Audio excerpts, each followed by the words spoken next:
విరాళం ఇవ్వలేను. కుటుంబాన్ని కూడా పోషించలేకపోతున్నాను. అదే నాకు కావాలి. ఏమిటి? నువ్వు నాతో నా స్నేహితులతో కలిసి భోజనం చేస్తే బాగుంటుంది.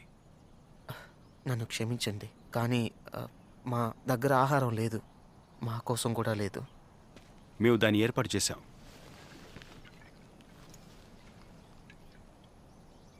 మా కోసం. అది మాకు గౌరవం. పడవ దాదాపు పల్తీ కొట్టింది. అప్పుడు వల బరువుకి పిగిలిపోయి నా చేతులు వాటి స్థానం నుండి బయటకొస్తాయని అనుకున్నాను. యాకోబు యోహాను మాకు సాయం చేయడానికి మధురమైన సమయాన్నిచ్చారు. మీరు రావడానికి ముందు 5 సార్లు సహాయం కోసం పిలవాల్సి వచ్చింది. అంటే మీరు సమరియా వరకు ఆయన అనుసరించారు. యోర్దాను వెంట ప్రత్యామ్నాయ మార్గాన్ని సూచించాము.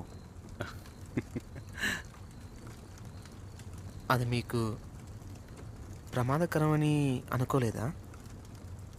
అనుకున్నాం.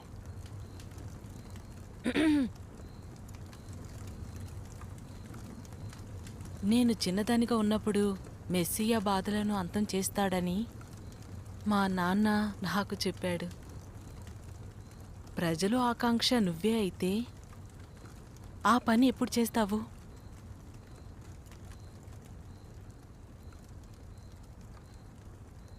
నేను దేవుని రాజ్యం గురించిన శుభవార్త ప్రకటించడానికి వచ్చాను. ఆ రాజ్యం ఈ లోకానికి చెందనిది. త్వరలో రాబోతున్న రాజ్యం.